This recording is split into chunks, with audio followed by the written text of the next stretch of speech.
Olá, irmãos e irmãs, graça e paz, tudo bem com vocês?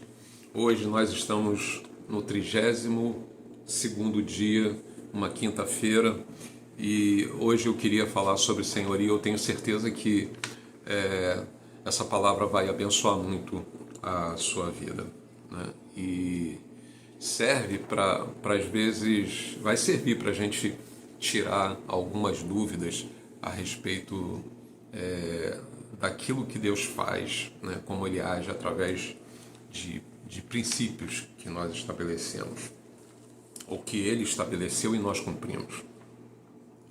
O texto é quase o mesmo de ontem e diz assim, na realidade, uma parte dele, né?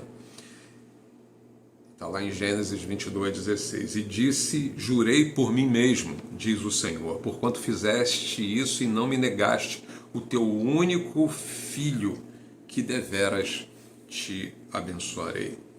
Muitas vezes a gente usa essa expressão Senhor, né? Quando nós dirigimos a uma palavra de autoridade, como os pais, né? Eu, por exemplo, eu chamava os meus pais de Senhor. Eu não fui criado, na minha época é mais antiga, né? Então, meu pai, eu chamava ele de Senhor, ele tinha autoridade sobre a minha vida. Os mais antigos vão lembrar disso. Hoje é comum os filhos chamarem os seus pais de você, né? Não estou dizendo que isso seja nem bom nem ruim, né? Eu acho que indica, você tem uma forma de intimidade. Os meus filhos me chamam e me chamam de você, né? Mas não foi essa a criação que a gente teve. Eu só estou fazendo uma alusão aqui quando a gente se refere a uma pessoa que a gente não conhece, que está exerce uma posição de autoridade, nós chamamos de senhor, né? Chefes, líderes, militares. Isso demonstra um respeito pela posição que ocupam. Mas qual o significado de senhor na Bíblia? Israel tinha uma cultura de monarquia, e a figura de um rei em seu reinado era reconhecer que ele era dono de tudo, era possuidor de todas as coisas, tudo pertence a ele, né? Eu lembro de um pregador que ele falava assim, vocês não têm ideia de monarquia, vocês não têm, é reino dos céus. E ele dizia assim, eu venho de uma ilha no Caribe. E na realidade, mesmo no século XXI, a ilha era da rainha da Inglaterra, porque aquilo ali era um protetorado da Inglaterra. Então a rainha mandava e desmandava, né? Ela mandava tirar pé de coco, com palmeiras, né? Eu falei assim, por que isso? A rainha decidiu tirar, então tinha que obedecer. Isso é um tanto quanto estranho para a gente, né? Mas era assim que funciona, inclusive numa época bem recente de agora. Então imagina naquele tempo, né? Chamar de Senhor significa reconhecer alguém que tem autoridade sobre você e tem direito sobre tudo que é seu, que supostamente é seu, né? E a gente, ao ler essa narrativa do sacrifício de Isaac, a gente percebe que a palavra Senhor só aparece no texto depois que Abraão obedeceu ao comando de Deus. Antes de Abraão levantar o cutelo, só aparece a palavra Deus, não aparece a palavra Senhor. Mas quando ele está para sacrificar o seu filho, as referências sobre Deus, agora elas se tornam Senhor. Então, em outras palavras, quando Abraão decidiu entregar o Isaac dele, ele provou que Deus não era somente Deus, e sim Senhor da sua vida, né? E que poderia lhe pedir qualquer coisa, porque o Senhor tem direito sobre todas as coisas, na vida dos seus servos. Será que Deus tem sido Senhor na sua vida?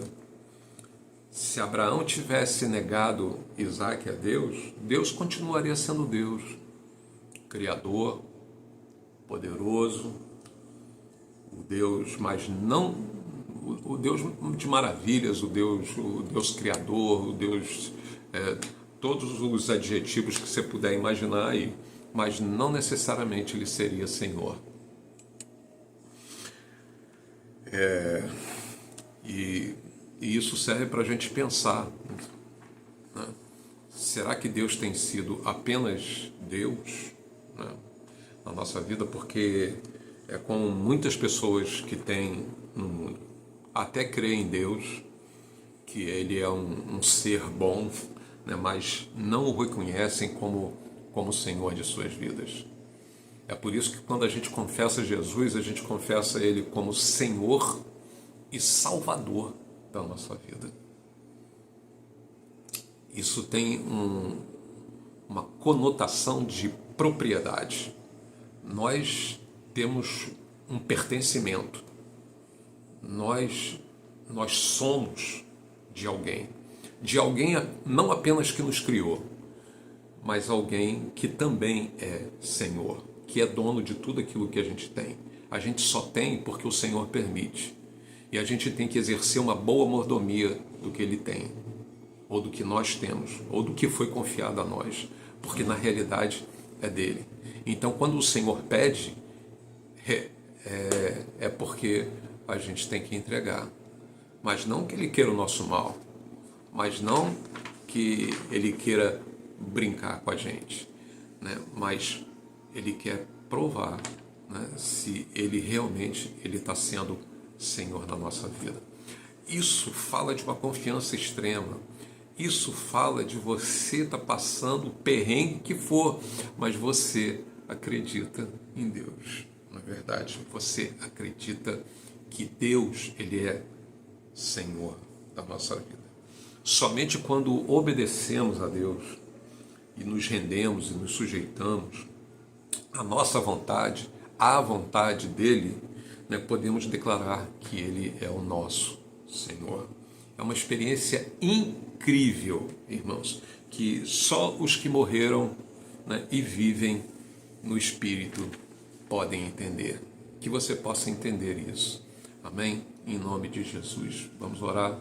Pai, que o Senhor possa ser Senhor.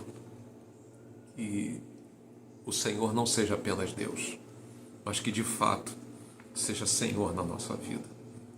E que nós confiemos e obedeçamos em todas as coisas. Que possamos ser encontrados fiéis ao Senhor. Ó Deus, que possamos exercer a mordomia de tudo aquilo que o Senhor nos entrega para administrar. Que nós possamos devolver a Ti, porque não é nosso, é Teu, ó Deus. E assim, ó Deus, provarmos que o Senhor realmente é dono de tudo. Obrigado, Pai, pela Tua bondade. Ó Deus, que mesmo sendo o Senhor de tudo, o Senhor nos dá infinitamente mais do que pedimos, infinitamente mais do que pensamos. E não é segundo o Senhor o nosso merecimento. Não é segundo, Pai,